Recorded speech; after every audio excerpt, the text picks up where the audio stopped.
Hello everyone and welcome back to SAFC Fan TV. Sunderland have just defeated Accrington Stanley 2-0 away at the Crown Ground, otherwise known as the WAM Stadium. These two lads both got their prediction right of a 2-0 win. I predicted 2-1, but fortunately that didn't come true. We didn't even concede. Dino, I'll go to you first.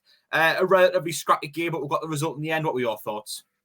Yeah, it was a poor game to watch, to be fair. I mean, the surface didn't help, but I thought Accrington were very physical, and I think we were a bit shocked by it.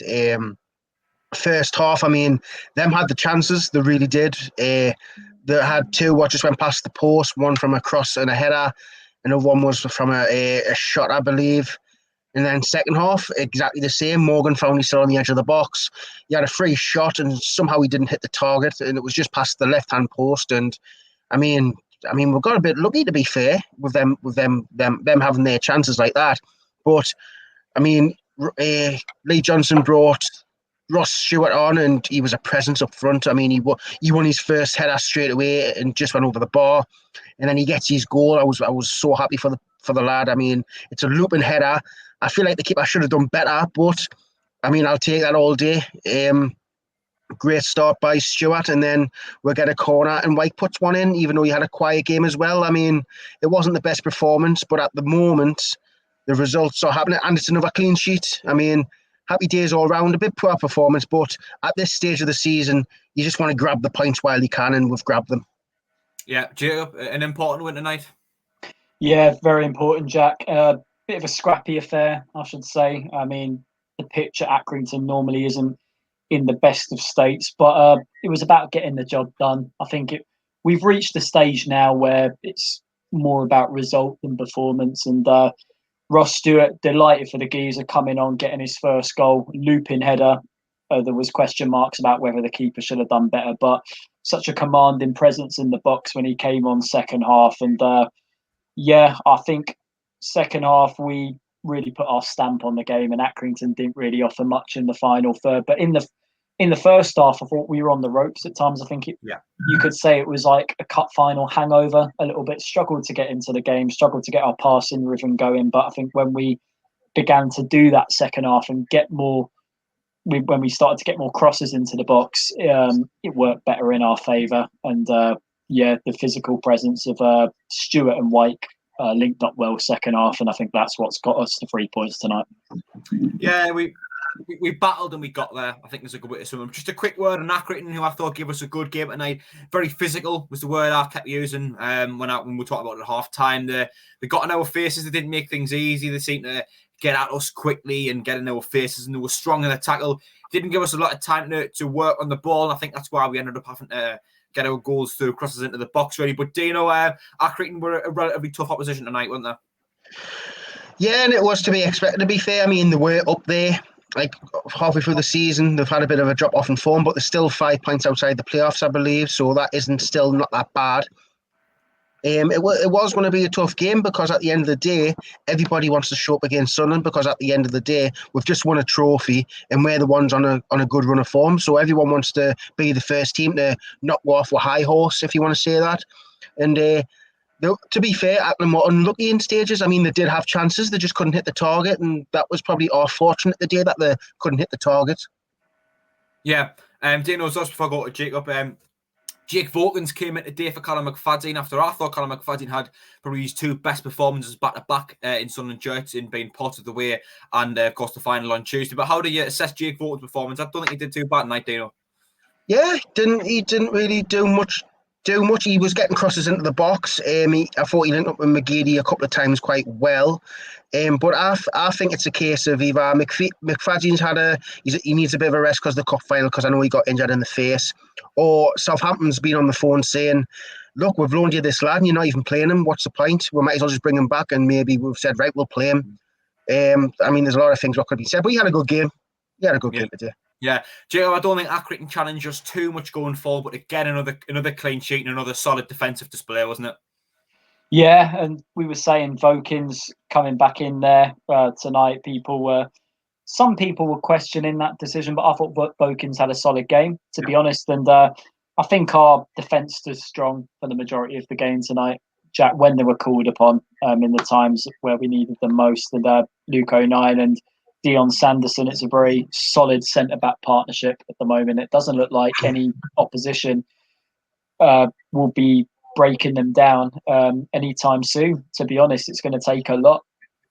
Yeah, they've built a really good partnership there, O'Nien and Sanderson, who were both brilliant again tonight. Stopped everything that came their way. As much as there wasn't a whole lot to do with it, did deal with everything impeccably. And of course, Conor McGutton was the other centre-back of the three. Vokins and Gooch as the wing-backs there. The midfield tonight is always a bit of change of personnel, as we tend to do. Power and Winchester in there. I thought the controlled the game to whatever extent they could do. Obviously, I've mentioned with Accrington being physical and getting our faces, but I think they dictated the game quite well. I thought Winchester in particular had a good game. Dino, impressed with the midfield tonight? I was impressed with Winchester, to be fair. It seemed like he was everywhere. He was running with the ball. He was giving off nice passes. I think that was one of his best performances in the Sunderland shirt. Maybe. Power just does what Power does, just keeps it simple, keeps it ticking. I still believe Power's more effective at right back, but that's just what I believe. I feel like if you've got Winchester in there, maybe with Scowen or maybe with Luke O'Nien, it'd be a better pairing. But they've done a good job tonight, to be fair. And then later on in the game, we brought Ledbetter on, so we went three in the middle. So I mean, we're chopping and changing formations every time we made a change. So I know it's against Accrington, and no disrespect to Accrington, but we should be winning games against Accrington, and we did. And to be fair, Lee Johnson's getting it right. He made the substitution and he scored, so that just shows he's done well on his substitution. He brought Diamond off, brought Stewart on, and Stewart got a goal, so happy days. Well done, Lee Johnson. Well done, Lee Johnson. Speaking of Stewart's goal, the ball fell out with Lyndon Gooch out on the right-hand side. I think, off the top of my head, I could be slightly wrong. I think his touch took the ball a little bit wide away from the goal. He might have even been lined up for a shot, but thankfully it did, because he put a half-decent crossing in. No one was getting on the end of that cross other than Ross Stewart, 6'4". He leapt up above anyone else. And it was a good header. It looked really high up in the air, and it kind of dipped down at the last moment. But Dino, do you think the keeper should have done better at all? You could say he should have done better, because the ball went really high up in the air. I mean, the keeper should have enough to adjust his feet and get in position and probably tip that over the bar. But it's like he's got his foot muddled up and he's dived too early. I mean, if that was against Lee Burge, everyone would be saying Lee Burge should be saving that. But is their keeper as good as Lee Burge? I wouldn't say so. So maybe it's a bit harsh, because you don't know how good their keeper is. But if it was Lee Burge, I'd be a bit disappointed that went in. Right. Jacob, tonight there's a few decent performances. I thought overall we weren't brilliant, but to me, a few standout names. Of course, defensively, again, we were solid. You could say any of them really. O'Nien having another great game, as well as Sanderson. Winchester in the midfield, I thought he dictated things really well. I thought he controlled the game. He had a real... he stamped out his authority on the game. Of course... Ross Stewart, I think not only his goal, but I think the second half, as much as we weren't still brilliant, we took the tempo up ever so slightly when Ross Stewart came on, and we had a little bit more of a foothold in the game, and I think him and Wyke linked up quite well. But of course, took his goal well. There's questions over the kit, but he still did well to score the goal. But who edges it and gets man of the match for you tonight, Jacob? I would say probably Carl Winchester. I thought controlled the middle of the park very well. Picked out a teammate when he was under pressure, controlled the middle of the park with such ease. So, but fighting for that place, obviously Ross Stewart did superbly when he came on getting his goal, but edging it, I would say out of them two, Carl Winchester for me. Yeah, same question to you, Dino. Who gets man of the match for you tonight? You know what? I was going to give it to Winchester, but since Jacobs went with him, I'm going to give it to Ross Stewart, because I feel like when Ross Stewart came on, it gave us something different up front. He won his first header. And when you win your first header, it gives you confidence. Like, I could boss these two centre-backs, and he scored his own header. He was winning flick-ons. And to be fair, he looked okay with his feet. And to be fair, he actually looked like he had a bit of pace about him when I was watching him run. So I'm going to give it to Ross Stewart, because he's just come back from injury. He scored a goal and he played quite well. So I'm going to give it to Ross Stewart. Yeah, to which I would agree. I thought Stewart actually made a bit of an impact when he came on, and the flow of the game almost changed in a little way. Not massively, but we went from having kind of no control in the game, in my opinion, just having that little bit extra control. So I'll give it to Ross Stewart as well. But lads, we're going to wrap it up there. And of course, we will be back tomorrow for the Thursday Night Live, we'll be we'll get other people on, of course, our usual panelists as well as ourselves, discussing the game, going through what we thought of it, as well as previewing our next game.